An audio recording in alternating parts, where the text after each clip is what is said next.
Next is benefits of inventory. ഈ inventory നമ്മൾ പ്രോപ്പറായിട്ട് ഇൻവെൻട്രി മാനേജ്മെൻറ്റ് നടത്തുമ്പോൾ നമുക്ക് കിട്ടാവുന്ന ബെനിഫിറ്റ്സ് എന്തൊക്കെയാണ്? First one is uninterrupted production. നമുക്കറിയാം സമയത്ത് നമുക്ക് പ്രൊഡക്ഷൻ ആവശ്യമായ റോ മെറ്റീരിയൽ പ്രോപ്പറായിട്ട് ഇൻവെൻട്രി മാനേജ്മെൻറ്റ് ഉണ്ടെങ്കിൽ കിട്ടിക്കൊണ്ടിരിക്കും. ഒരു ഡിലേയും ഉണ്ടാവില്ല. ആവശ്യത്തിലുള്ള റോ മെറ്റീരിയൽ ഇങ്ങനെ സ്മൂത്തായിട്ട് വന്നുകൊണ്ടിരിക്കും. അപ്പോൾ നമ്മുടെ പ്രൊഡക്ഷന് യാതൊരു ഇൻട്രപ്ഷനും ഇല്ലാണ്ട് സ്മൂത്തായിട്ട് നടന്നു പോകും. അതാണ് ഒന്നാമത്തെ ഇമ്പോർട്ടൻറ്റ് ബെനിഫിറ്റായിട്ട് പറയുന്ന uninterrupted production. Next one is efficient purchase. ഇവിടെ ഉദ്ദേശിക്കുന്നത് bulk purchase will help to get discount and relaxed credit terms. നമ്മൾ പ്രോപ്പറായിട്ട് പ്ലാൻ ചെയ്യും എത്ര മെറ്റീരിയലാണ് വേണ്ടത്, എത്ര റോ മെറ്റീരിയലാണ് ഒരു പീരീഡിലേക്ക് വേണ്ടത്. അത് കൃത്യമായിട്ട് പ്ലാനിങ് എവിടെ നടത്താം? നമ്മൾ ഈ ഇൻവെൻട്രി മാനേജ്മെൻറ്റിലാണ്. നമ്മുടെ ഡിമാൻഡൊക്കെ നമ്മൾ കാൽക്കുലേറ്റ് ചെയ്ത് ആ ഡിമാൻഡിനനുസരിച്ചുള്ള പ്രൊഡക്ഷൻ നടത്താനായിട്ട് നമുക്ക് ഒരു മാസത്തേക്ക് എത്ര യൂണിറ്റ് വേണം, ആ യൂണിറ്റ് ഇത്ര വേണം നമ്മൾ കണ്ടുപിടിച്ച് അത് നമ്മൾ അഡ്വാൻസ് ചെയ്ത് ആരോട് ബൾക്കായിട്ട് നമ്മൾ ആരോട് ഓർഡർ ചെയ്യും? നമ്മുടെ സപ്ലയറുടെ ഓർഡർ ചെയ്യും. അപ്പോൾ അങ്ങനെ നമ്മൾ കൃത്യമായിട്ട് പ്ലാൻ ചെയ്ത് ചെയ്യുകയാണെങ്കിൽ നമുക്ക് ബൾക്ക് ക്വാണ്ടിറ്റി മേടിക്കാനായിട്ട് പറ്റും. ബൾക്ക് ക്വാണ്ടിറ്റി മേടിക്കുമ്പോൾ നമുക്ക് എന്തുണ്ടാവും? ഡിസ്കൗണ്ട് ഉണ്ടാവും. ഡിസ്കൗണ്ടും അതുപോലെ നല്ല ക്രെഡിറ്റ് ടേംസും. നമ്മൾ ക്രെഡിറ്റ് ടേംസ് നമ്മൾ റിസീവബിൾസ് മാനേജ്മെൻറ്റിൽ പഠിച്ചു. നമുക്ക് പീരീഡ് നമ്മൾ നല്ല 2-3 മാസമൊക്കെ ക്രെഡിറ്റ് പീരീഡ് കിട്ടും. അതുപോലെ ഡിസ്കൗണ്ട് കിട്ടും. നല്ല ക്രെഡിറ്റ് സ്റ്റാൻഡേർഡ്സൊക്കെ അവർ ഫിക്സ് ചെയ്യും. അപ്പോൾ നമുക്ക് സപ്ലൈയായിട്ട് നല്ല റിലേഷൻഷിപ്പ് മെയിൻറ്റെയിൻ ചെയ്യാൻ പറ്റും. അതേസമയം നമ്മൾ പ്രത്യേകിച്ച് ഒരു മാനേജ്മെൻറ്റ് നടത്തുന്നില്ല. ഒരു ദിവസം മോർണിംഗിലാണ് അന്നത്തേക്ക് ആവശ്യമുള്ള സ്റ്റോക്ക് മേടിക്കുന്നത്, പിറ്റേ ദിവസം മോർണിംഗിലാണ് അന്നത്തെ ആവശ്യമുള്ള സ്റ്റോക്ക് മേടിക്കുന്നത്. അങ്ങനെയാണെങ്കിൽ നമ്മൾക്ക് നമ്മുടെ പർച്ചേസിങ് അത്രയും എഫിഷ്യൻ്റ് ആണെന്ന് പറയാനായിട്ട് പറ്റില്ല. നമുക്ക് ഡിസ്കൗണ്ടുകളൊന്നും കിട്ടില്ല ബൾക്കായിട്ട് മേടിക്കാത്തത് കൊണ്ട്. അപ്പോൾ പ്രോപ്പർ ഇൻവെൻട്രി മാനേജ്മെൻറ്റ് ഉണ്ടെങ്കിൽ we are able to make bulk purchases and we can enjoy certain benefits from suppliers. അതാണ് എഫിഷ്യൻറ്റ് പർച്ചേസ് കൊണ്ട് ഉദ്ദേശിക്കുന്നത്. Next one is independent sales. Every organization maintain a minimum level of finished goods in order to deliver goods as soon as the order received. അതായതെന്ന് വെച്ചാൽ നമ്മളിപ്പോൾ ചില കമ്പനിക്കാർ പറയും order കിട്ടിക്കഴിഞ്ഞ് customer റിക്വയർമെൻറ്റ്സിന് വേണ്ടി അനുസരിച്ചിട്ടാണ് നമ്മൾ പ്രൊഡക്ഷൻ നടത്തുന്നതെന്ന് പറയും. അതാണ് ശരിക്കും കുറച്ചും കൂടി നമുക്ക് മാർക്കറ്റ് ക്യാപ്ചർ ചെയ്യാനും കസ്റ്റമറെ സാറ്റിസ്ഫൈ ചെയ്യാനും പറ്റുന്നത്. പക്ഷെ അത് പ്രാക്ടിക്കലി അത്രയ്ക്ക് പോസിബിൾ ഇല്ലാത്തതുകൊണ്ട് ഒട്ടുമിക്ക ഓർഗനൈസേഷൻസ് എന്ത് ചെയ്യും? ഓൾറെഡി കസ്റ്റമേഴ്സിൻ്റെ നീഡ്സും പ്രിഫറൻസിനെ കുറിച്ചിട്ടൊക്കെ ഒരു സർവേ നടത്തി ആ സർവേയുടെ ബേസിൽ അവർ കുറച്ച് പ്രൊഡക്റ്റ് ഉണ്ടാക്കി അത് റെഡിയാക്കി വെക്കും. കസ്റ്റമർ വന്ന് ചോദിക്കുമ്പോൾ ആ സ്ലോട്ടിൽ നിന്ന് എടുത്തു കൊടുക്കുകയാണ് ചെയ്യുക. അപ്പം അങ്ങനെ ചെയ്യുമ്പോൾ അവർക്ക് ഓർഡർ കിട്ടിക്കഴിഞ്ഞാൽ അപ്പം തന്നെ അവർക്ക് എന്ത് ചെയ്യാനായിട്ട് പറ്റും? സെയിൽസ് നടത്താനായിട്ട് പറ്റും. അല്ലെങ്കിൽ എന്തുണ്ടാവണം? അവരുടെ ഓർഡർ കിട്ടിക്കഴിഞ്ഞ് ആ ഓർഡറും അവരുടെ റിക്വയർമെൻറ്റ്സും അനുസരിച്ച് നമ്മൾ അതിനാവശ്യമുള്ള റോ മെറ്റീരിയൽ മേടിച്ച് പ്രൊഡക്ഷൻ നടത്തി കൊടുക്കുമ്പോഴേക്കും കുറച്ച് ടൈം ഡിലേ ഉണ്ടാവും. ഇങ്ങനെ നമ്മൾ ഉണ്ടാക്കി വെക്കുന്നത് കൊണ്ട് നമുക്ക് എന്താണ്? ഫിനിഷ്ഡ് ഗുഡ്സിൻ്റെ സ്റ്റോക്ക് നമ്മൾ പ്രോപ്പറായിട്ട് മെയിൻറ്റെയിൻ ചെയ്യുന്നത് കൊണ്ട് നമുക്ക് ഓർഡർ കിട്ടിക്കഴിഞ്ഞാൽ ഇമ്മീഡിയറ്റ് ആയിട്ട് നമുക്ക് ആ ഓർഡർ അവർക്ക് സെൽ ചെയ്യാനായിട്ട് പറ്റും. അതാണ് പറയുന്നത് independent sales. Then last point is good will with customers. We are able to maintain good relationship with customers. അതായത് കസ്റ്റമേഴ്സ് വന്ന് ചോദിക്കുമ്പോൾ അവരോട് നോ സ്റ്റോക്ക് ഇല്ല എന്നൊരു നമുക്ക് പറയേണ്ട ഒരു അവസ്ഥ വരുന്നില്ല. അവർ ചോദിക്കുന്ന പ്രൊഡക്റ്റ് ചോദിക്കുന്ന ക്വാണ്ടിറ്റിയിൽ നമുക്ക് കൊടുക്കാൻ പറ്റും. So they will become happy and satisfied. അപ്പോൾ നമുക്ക് അവരായിട്ട് നല്ല റിലേഷൻഷിപ്പ് അല്ലെങ്കിൽ good will with customers meet the customers demand on time. അപ്പോൾ നമുക്ക് അവരെ സാറ്റിസ്ഫൈ ചെയ്തവരെ നമുക്ക് മെയിൻറ്റെയിൻ ചെയ്ത് കൊണ്ടുപോകാനായിട്ട് സാധിക്കും. അപ്പോൾ ഇങ്ങനെ 4 ബെനിഫിറ്റ്സ് ആണ് ഇൻവെൻട്രി മാനേജ്മെൻറ്റിലുള്ളത്. ഫസ്റ്റ് വൺ അൺഇൻറ്ററപ്റ്റഡ് പ്രൊഡക്ഷൻ ഒരു ഡിലേയും ഉണ്ടാവില്ല.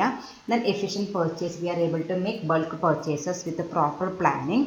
Then independent sales, we are able to meet the customers demand immediately.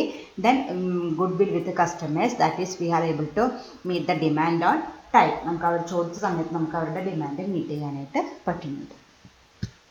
Next is cost of inventory. നമ്മൾ നേരത്തെ പഠിച്ചത് ബെനിഫിറ്റാണ്. ഇനി അതിൻ്റെ ഓപ്പോസിറ്റ് കോസ്റ്റ് എന്തൊക്കെയാണ് വരാൻ നോക്കാം.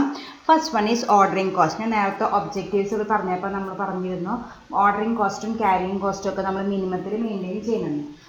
അതിൽ വരുന്ന ഓർഡറിങ് കോസ്റ്റ് എന്തൊക്കെയാണെന്ന് നോക്കാം. What is the meaning of ordering cost? Cost of placing an order. നമുക്ക് ഒരു ഓർഡർ പ്ലേസ് ചെയ്യാനായിട്ട് വരുന്ന ചിലവിനെ വിളിക്കുന്ന പേരാണ് ordering cost. It includes cost of preparation of purchase order, cost of receiving goods, transport cost, documentation processing cost, etc. അതായത് നമുക്കിപ്പോൾ ഒരു മാസം 10,000 യൂണിറ്റ് വെച്ച് ആവശ്യമുണ്ട്. അങ്ങനെ ഓരോ മാസം നമ്മൾ എത്ര ഓർഡർ ചെയ്യണം? 10,000 യൂണിറ്റ് വെച്ച് ഓർഡർ ചെയ്യണം. അങ്ങനെ ആ 10,000 യൂണിറ്റ് ഓർഡർ ചെയ്യാനായിട്ട് നമുക്ക് വരുന്ന കോസ്റ്റിനെ വിളിക്കുന്ന പേരാണ് ഓർഡറിങ് കോസ്റ്റ് എന്ന് വിളിക്കുന്നത്. It includes cost of preparation of purchase order. അപ്പോൾ നമ്മളൊരു അതിനായിട്ടൊരു പർച്ചേസ് ഓർഡർ പ്രിപ്പയർ ചെയ്യണം. കോസ്റ്റ് ഓഫ് റിസീവിങ് ഗുഡ്സ് നമുക്കത് കൊണ്ടുവരണം. ട്രാൻസ്പോർട്ട് കോസ്റ്റ്, അതിന് ആവശ്യമായ ട്രാൻസ്പോർട്ടേഷൻ കോസ്റ്റ് വേണം. ദെൻ ഡോക്യുമെൻറ്റേഷൻ പ്രോസസ്സിംഗ് കോസ്റ്റ്, അതിൻ്റെ അപ്പുറത്ത് ഡോക്യുമെൻറ്റേഷനൊക്കെ കുറേ പ്രോസസ്സ് ചെയ്യേണ്ട, അതിനൊക്കെ വേണ്ട കോസ്റ്റിനെ വിളിക്കുന്ന പേരാണ് ordering cost. It is also known as acquisition cost or setup cost. Acquisition എന്ന് ഞാൻ നേരത്തെ പറഞ്ഞല്ലോ, പ്രൊക്യൂർമെൻറ്റ് അല്ലെങ്കിൽ പർച്ചേസ്, അത് തന്നെയാണ്. അതുകൊണ്ട് ഇതിനെ എന്തെന്ന് വിളിക്കുന്നുണ്ട്? അക്വിസിഷൻ കോസ്റ്റ് എന്നും വിളിക്കുന്നുണ്ട്, അല്ലെങ്കിൽ സെറ്റപ്പ് കോസ്റ്റ് എന്നും വിളിക്കുന്നുണ്ട്. അതാണ് ഒന്നാമത്തെ കോസ്റ്റ് ആയിട്ട് വരുന്നത് ordering cost. Cost of placing and order, നമുക്കൊരു ഓർഡർ പ്ലേസ് ചെയ്യാനായിട്ട് വരുന്ന കോസ്റ്റ് എന്ന് വിളിക്കുന്ന പേരാണ് ordering cost. Then the second one is carrying cost. Carrying cost എന്ന് വെച്ചാൽ പലരും തെറ്റിക്കുന്നതാണ്. ക്യാരിയിങ് കോസ്റ്റ് എന്ന് വെച്ചാൽ പലരും എഴുതി വയ്ക്കുക ആ ഗുഡ്സ് റോ മെറ്റീരിയൽ നമ്മുടെ കമ്പനിയിലേക്ക് കൊണ്ടുവരുന്ന കോസ്റ്റിനെയാണ്. അതിനെയല്ല വിളിക്കുക cost incurred in keeping or holding the inventory. നമ്മൾ വാങ്ങിക്കൊണ്ടുവന്ന സ്റ്റോക്ക് അല്ലെങ്കിൽ റോ മെറ്റീരിയൽ കേടുകൂടാതെ സൂക്ഷിക്കാൻ വരുന്ന ചെലവിന് വിളിക്കുന്ന പേരാണ് carrying cost. That is the cost incurred in keeping or holding the inventory. അപ്പോൾ നമ്മൾ ഓർഡറിങ് കോസ്റ്റ് ചിലവാക്കിയിട്ട് നമ്മൾ കുറേ റോ മെറ്റീരിയൽ നമ്മുടെ കമ്പനിയിൽ കൊണ്ടുവച്ചിട്ടുണ്ട്.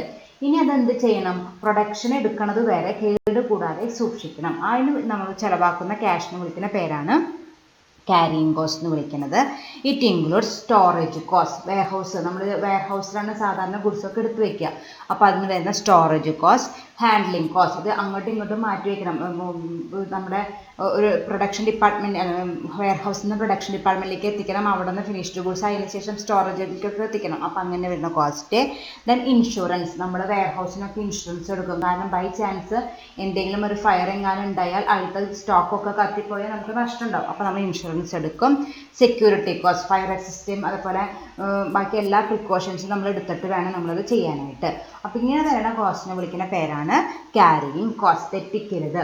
ഓർഡറിങ് കോസ്റ്റ് എന്ന് പറയുകയാണെങ്കിൽ നമുക്കൊരു ഓർഡർ പ്ലേസ് ചെയ്ത് നമ്മുടെ കമ്പനിയിലേക്ക് അല്ലെങ്കിൽ നമ്മുടെ ഗോഡൗണിലേക്ക് എത്തുന്ന വരെയുള്ള എല്ലാ കോസ്റ്റും ഏതിൽ വരും? ഓർഡറിങ് കോസ്റ്റിൽ വരും. അതാണ് അവിടെ പറഞ്ഞേക്കുന്നത്. കോസ്റ്റ് ഓഫ് റിസീവിങ് ഗുഡ്സും ട്രാൻസ്പോർട്ട് കോസ്റ്റും ഒക്കെ ഏതിൽ വരിക? ഓർഡറിങ് കോസ്റ്റിലാണ് വരിക. ദെൻ ക്യാരിയിങ് കോസ്റ്റിൽ വരുന്നത് നമ്മൾ മേടിച്ചു കൊണ്ട് വെച്ചിട്ടുള്ള സാധനം പ്രൊഡക്ഷൻ എടുക്കുന്നത് വരെ കേടുകൂടാതെ സൂക്ഷിക്കാനായിട്ട് നമുക്ക് വന്ന ചിലവിന് വിളിക്കുന്ന പേരാണ് ക്യാരിയിങ് കോസ്റ്റ്. അതിലാണ് മെയിനായിട്ടും ഇത് വരുന്നത് വെയർഹൗസിൻ്റെ റെൻറ്റ് അല്ലെങ്കിൽ അതിന് വരുന്ന cost, then insurance, security measures, then handling cost, അതൊക്കെയാണ് ഇതിൽ വരിക ക്യാരിയിങ് കോസ്റ്റിൽ വരിക. അപ്പോൾ അതാണ് second one. Then the third one is stock out cost. Stock out cost. It is a situation when the firm is not having items in store but there is a demand for the product. അതായത് എൻ്റെ പ്രൊഡക്റ്റിന് നല്ല demand ഉണ്ട് but we are not able to supply that product. അപ്പോൾ നമുക്ക് വരുന്ന കോസ്റ്റിനെ വിളിക്കുന്ന പേരാണ് സ്റ്റോക്ക് ഔട്ട് കോസ്റ്റ്. അതായത് മാർക്കറ്റ് ഡിമാൻഡ് അനുസരിച്ച് എൻ്റെ പ്രൊഡക്റ്റിന് നല്ല ഡിമാൻഡ് ഉണ്ട്, അതിനനുസരിച്ച് ഞാൻ പ്രൊഡക്ഷൻ നടത്തേണ്ടതായിരുന്നു, പക്ഷേ I am not able to produce the commodity. പക്ഷേ എനിക്കത് ഉണ്ടാക്കാനായിട്ട് പറ്റിയില്ല. അപ്പോൾ നമുക്ക് വരുന്ന കോസ്റ്റിനെ വിളിക്കുന്ന പേരാണ് സ്റ്റോക്ക് ഔട്ട്. സ്റ്റോക്ക് ഔട്ടിന് ചില സ്റ്റോക്ക് ഇല്ലാത്തപ്പോൾ വരുന്ന കോസ്റ്റ്.